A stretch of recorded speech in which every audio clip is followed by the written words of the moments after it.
justice mean in the aftermath of ethnic cleansing, genocide, or other gross violations of human rights, in which large portions of societies, if not in their entirety, are implicated?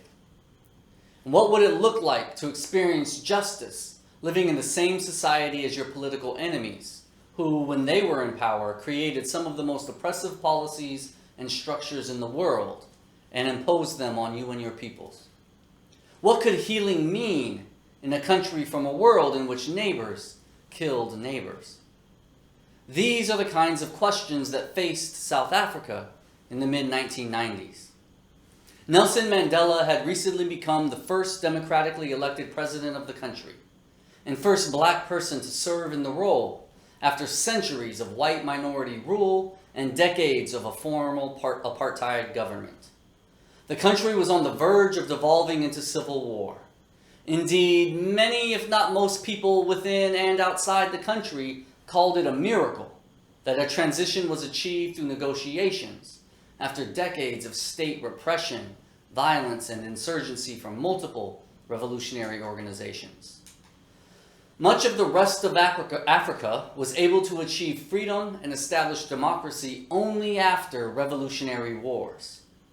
South Africa avoided this fate, barely. And this is not to say that there wasn't violence in the administration of, resistance to, or transition from apartheid. But there was not a full-blown civil war, a gift for any country. However, this left it in an almost unprecedented situation. How to do justice when there was no military victory, but many had been killed, tortured, and disappeared. South Africa chose a new and innovative way of pursuing justice. They created a Truth and Reconciliation Commission, the first one in its style in the world. The typical way in which a new ruling power takes over a country and its government is through a military victory and the imposition of victor's justice upon the conquered. In other words, winner takes all, including sometimes the lands, peoples, and cultures of a place. In victor's justice, if those who have lost survive the war, they're often enslaved, or denied citizenship rights, or exiled, or forcefully assimilated. At least the leaders of the losing side would be imprisoned or killed to serve as an example, or to squash any burgeoning ideas of a counter-revolution. But because South Africa's transition was negotiated rather than won on the battlefield, and because the national leadership of the revolutionary force desired peace and the reconstruction of society, this was not what happened in South Africa. So after World War II, a new form of transitional justice was created. Out of the experience of the attempted genocide of Europe's Jewish population by Germany's Nazi government, a flurry of innovations in international law developed. First, genocide was named and defined as an action that humans could take, and it was codified in international law as a crime against humanity. Also, the idea of universal human rights was inscribed into international law and has become the centerpiece of contemporary international governance and activism. In connection to the creation and rise of human rights was the first international criminal trials in which individuals who were not political or military commanders were tried for their participation in war crimes and the mass violation of human rights. Various middle managers, if you will, were tried in international court and found guilty for making the Nazi trains run. That resulted in the murder of millions of Jewish and other minoritized peoples. This individualization of wartime guilt was a new phenomenon in the world and transformed international jurisprudence and politics. Trials of individual Nazi collaborators would continue to occur over the course of decades as people living under pseudonyms in countries far from Germany were discovered. In the 1960s, 70s, and 80s, colonized peoples around the world fought revolutions and established new democracies, and sometimes new dictatorships. And in these countries, there were oftentimes revolutions against the new governments as well. And all of this meant that there were many repressive governments that engaged in horrific violations of due process and human rights laws, who found themselves on the outs during times of political transition. In Latin America especially, the ways that these societies transitioned from one government to another was via projects of amnesty. Either there were blanket amnesties in which violations of human rights in the midst of violent political conflicts were never reckoned with, or instead of amnesties, there were the first truth commissions. These commissions existed to tell the historical truth about the oppression and violence and name those most responsible for the many lives lost in these revolutionary societies. And these commissions were often conducted under great political pressure. People leading or advocating for these investigations were killed in some countries, and the research was often conducted behind closed doors. Eventually, some countries published Truth Commission reports that told histories of mass horror, but those named as ordering or carrying out the violence of these regimes or revolutions were rarely, if ever, put on trial for their acts. Though there was a kind of historical justice in the writing of these reports, individuals continued to receive amnesty from criminal prosecution and often denied what was reported about them. And so it was in this international and historical context that South Africa emerged from almost a half century of legalized apartheid, a regime of gross racial inequality and extreme segregation in which blacks and others were not granted full, if any, citizenship rights, and whites ruled with impunity. Countless political activists and leaders had been imprisoned, kidnapped, exiled, and killed by the ruling government. Draconian laws were put in place to control the movement, education, employment, politics, and family life of black and other non-white South Africans. The apartheid government became and remains infamous for the level of brutality of its form of racism, and stands today as a metaphor for injustice in many countries around the world. However, Victor's justice was not imposed upon the architects and administrators of apartheid, in contradiction to the fears of many white people in the country at the time.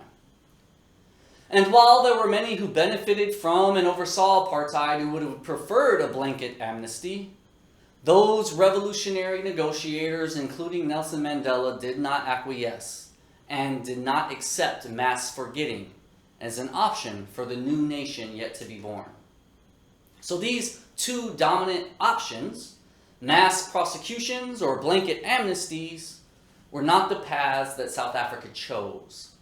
Instead, drawing on the basic idea of truth commissions, that full, accurate historical truth-telling and memory are essential to preventing future oppression, and pairing it with the insights of the global restorative justice movement, the first democratically elected government in South Africa's history chose to create what they called a Truth and Reconciliation Commission.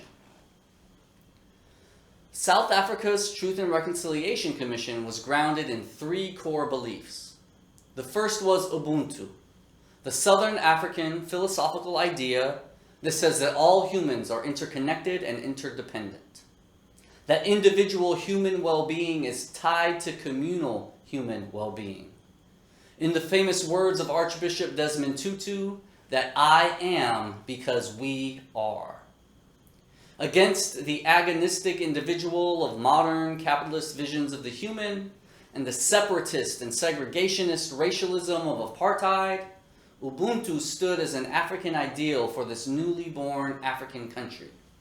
This idea, Ubuntu, emphasizes that our humanity is bound up together with one another, rather than in our ability to be separate from one another. And the second core belief of the Truth and Reconciliation Commission was that truth-telling and establishing a shared historical narrative was necessary for establishing justice and peace in the country. Whereas some worried that the search for truth could undermine any negotiated peace, South Africa's first democratically elected leaders insisted that in a country with its histories, which included myth-making that denied so many people their humanity, and covered up secret government activities that denied the histories of violence that shaped so many lives, In a country like that, these new leaders insisted that there could be no justice and no peace without a widespread knowledge of the truth.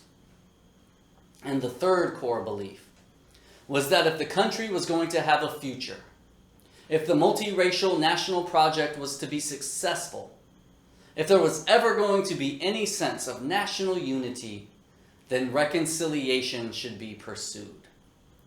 Emerging from the idea of ubuntu, the Christian tradition with which so many South Africans identify, and the global movement for a justice that heals more than it punishes, South Africa created a commission that sought to do restorative justice at the national level.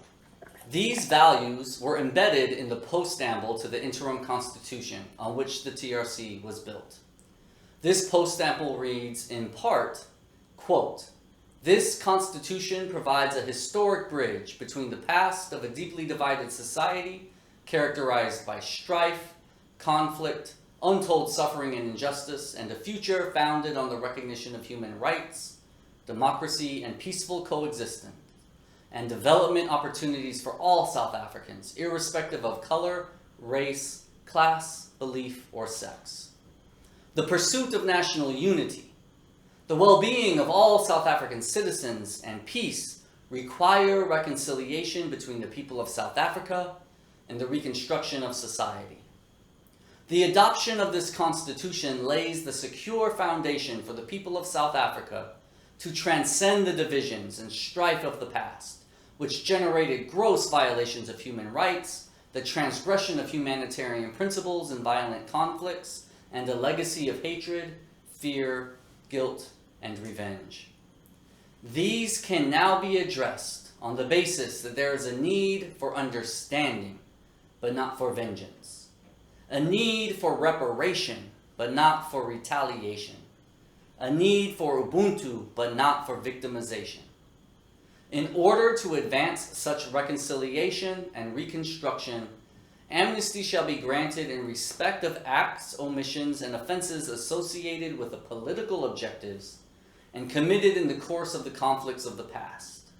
And with this Constitution and these commitments, we, the people of South Africa, open a new chapter in the history of our country."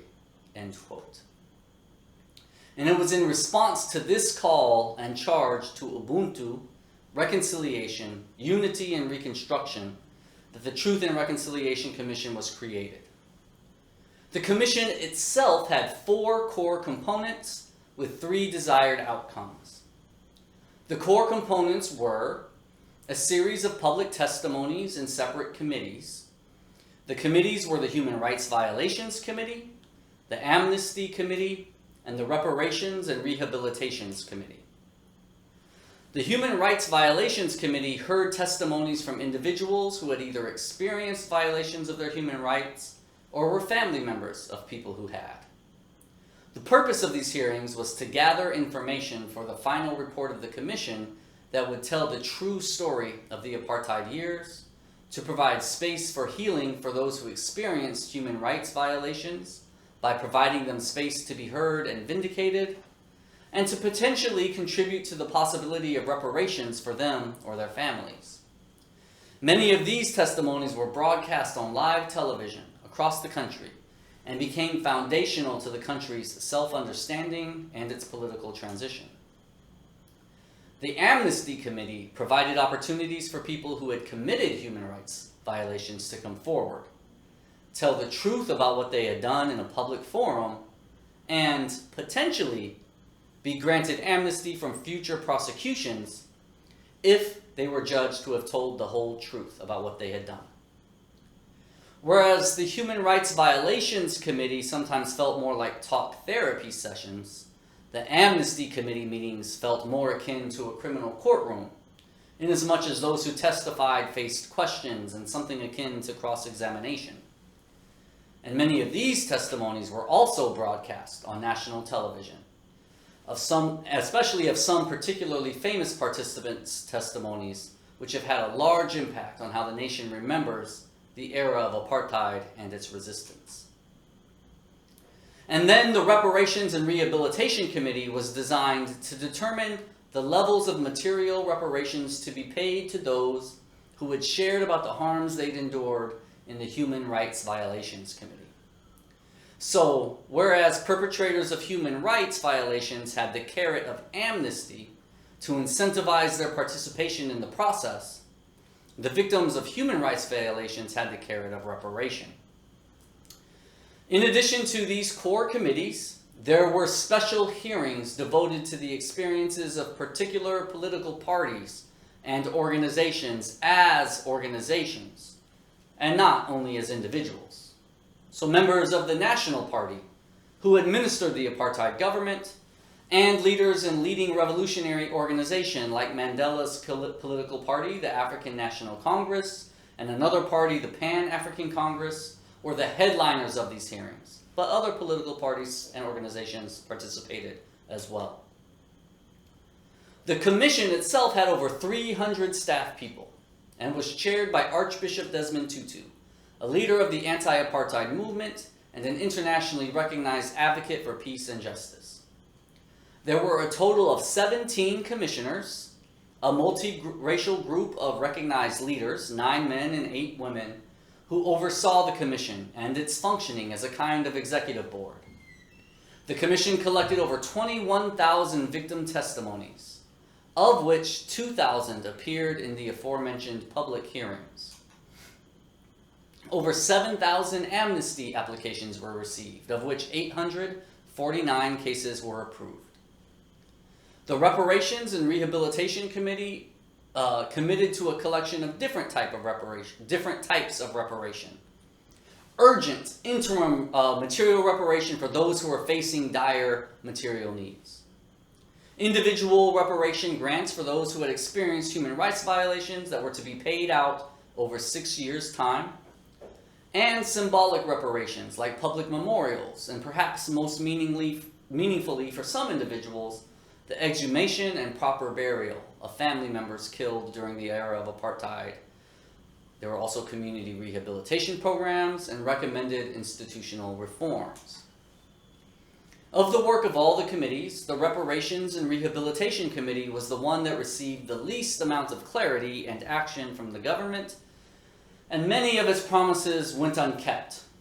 In the years that followed, Tutu, the commission's chairperson, was regularly critical of the government's relative failure to follow through on reparations and failure to follow through on the institutional reforms that were needed to remedy the racialized inequality in the country, forms such as land and wealth redistribution. In addition to a relatively low amount of reparations paid, it's also the case that very few people who chose not to testify in the Amnesty Committee were ever prosecuted for their crimes. And even for those few who were, many of them were not convicted due to the difficulty of proving that any individual was guilty of violating any other individual's human rights during the apartheid era. So, while the carrot of amnesty was followed through on, in many ways the stick of prosecutions was not. At the end of its chartered time, the Commission produced a report that states clearly and convincingly that the apartheid government regularly and brutally violated the human rights of many non-white persons as a matter of policy and regular practice. In addition, it includes the voices and stories of many individuals who had experienced these human rights violations, and whose stories are now part of the permanent national record. The Commission's report also memorializes many who were killed for their resistance to apartheid, and puts forth recommendations for ways to go forward regarding the disbursement of reparations. By many measures, South Africa's Truth and Reconciliation Commission, though not perfect, was a rousing success. Tens of thousands participated. The political transition was completed relatively peacefully. A new national history was written. The stories of the oppressed were heard and memorialized. And there were some who received material reparation and repair. In addition, many forms of justice were experienced by participants that went beyond retribution or even material reparation. justice as acknowledgement or recognition or participation, and more were experienced by formerly disenfranchised people for the very first time. People who were made non-citizens under apartheid were now treated as citizens with their due respect, and their stories were heard in public. Many individuals self-reported instances of individual healing after finally getting to tell their story or finally learning about what had actually happened to a loved one who'd long ago gone missing. And even some people experienced interpersonal reconciliation as they encountered either those who had done them or their families harm, or as they faced those or the families of those they'd harmed. But of course, the Commission was not perfect, and it's had its critics. One of the most damning criticisms of the Commission is the failure of the government to follow through on its recommendations, especially for reparations, in ways that we can understand to be exploiting the traumatic experiences and stories of people without meeting their material needs. Another criticism is that the nature of the Commission's goals and public testimonies, with its focus on internationally recognized violations of human rights, means that women were often rhetorically excluded from the process. The formal political revolutionary narrative, with its focus on government and revolutionary political actors, often functioned to exclude many women from being seen as victims of apartheid. And when women's stories and experiences were included, they were often only able to be heard by sharing stories of sexual violation or of losing a child, which reinforced many gender stereotypes and forms of cultural oppression in the society. There were others who were critical of Tutu for being overly Christian in his role on this secular, pluralistic commission.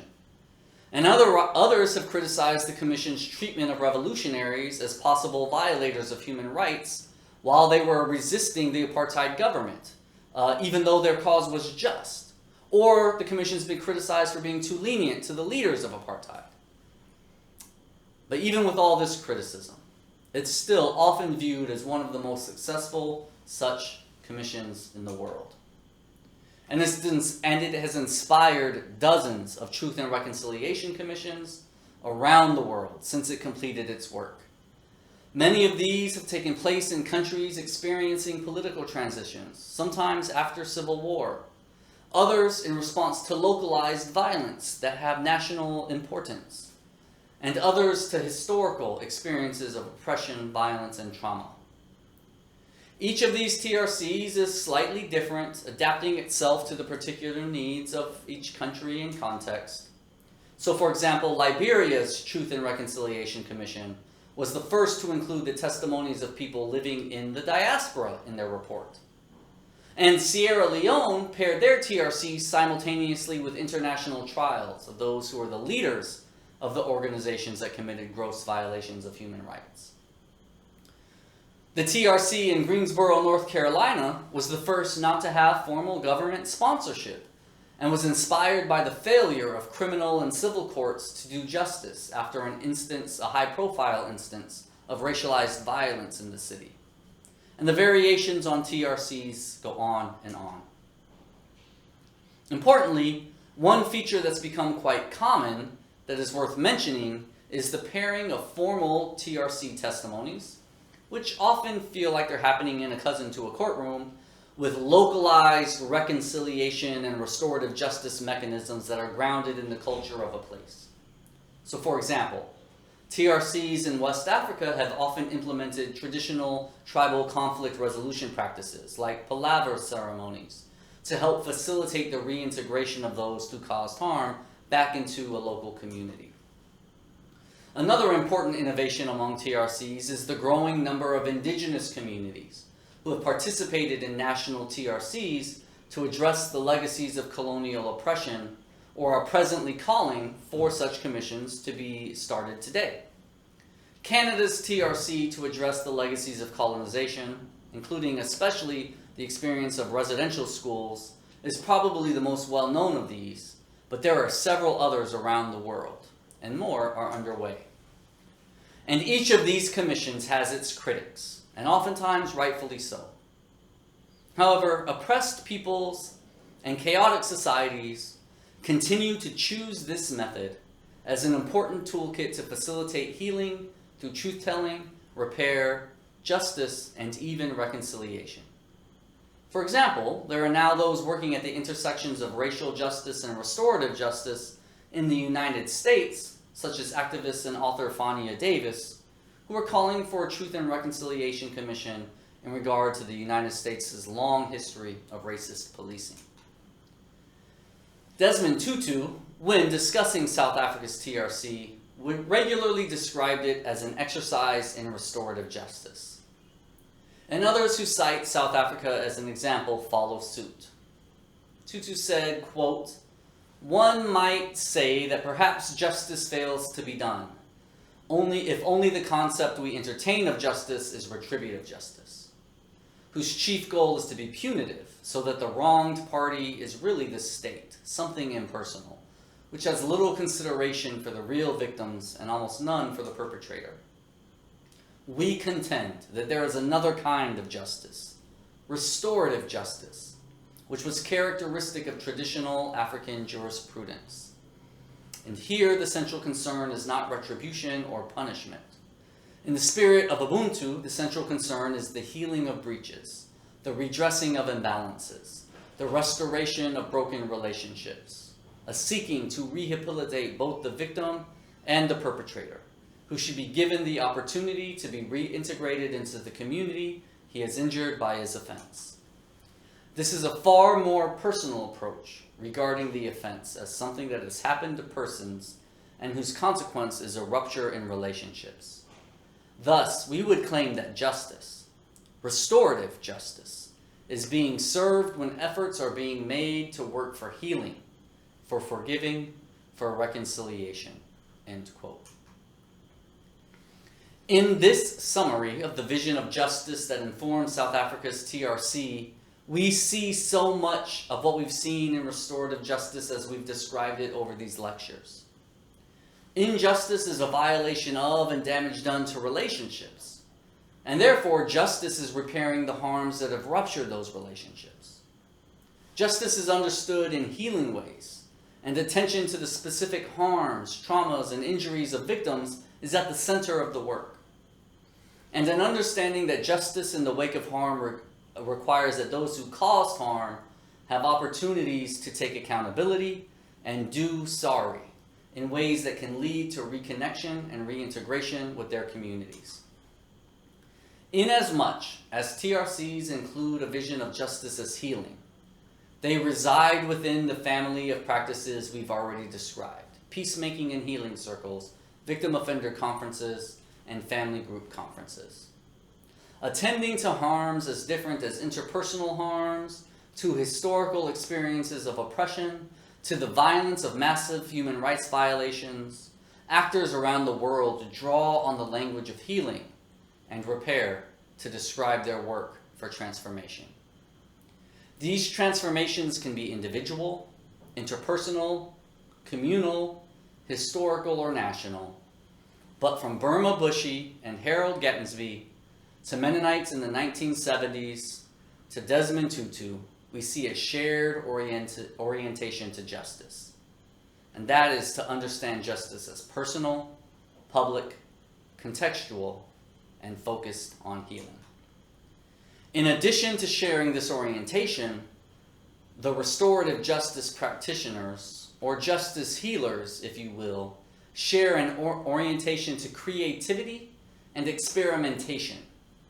They've drawn on ancient resources, indigenous philosophies and practices, biblical theologies, and traditional African jurisprudence to innovate new ways of responding to contemporary harms in contemporary contexts. This is a healing impulse to remember the wisdom of those who came before and be open to new ways of being and living that can create new conditions for flourishing. There are some who will argue that restorative justice should be limited to formal criminal legal programs and interventions. And they recommend this for very practical reasons: practicality of scope, a particular vision of law, academic disciplinary concerns, and others. However, I want to recommend that we think of restorative justice beyond such formal legal interventions.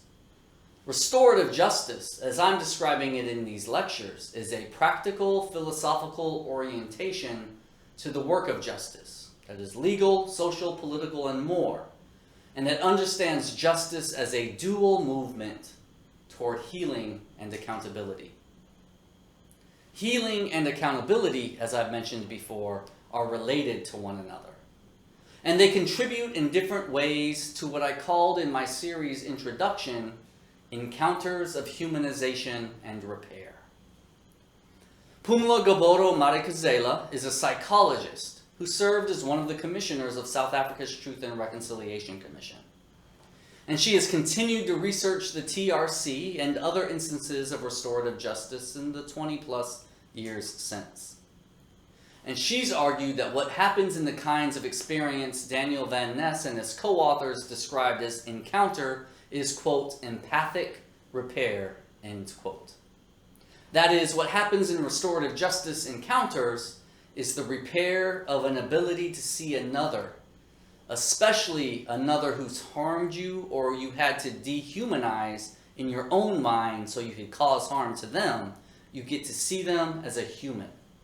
And not just a human, but a human to whom you are connected. A human with whose humanity, your humanity, is connected. In other words, a repair of ubuntu. Such encounters facilitate healing and also the possibility of new futures of living together as members of shared community. I believe we can see such empathic repair, such humanization, in the stories of Hollow Water and South Africa and more. And this, I want to argue, is what restorative justice is. A practice of humanization and repair, of healing and accountability. At least, that's the invitation that I want to give to you today. In our next and final lecture, we will explore criticisms of and limits to restorative justice understood in this way. And we will also point toward the exciting possibilities that exists within such a vision of restorative justice.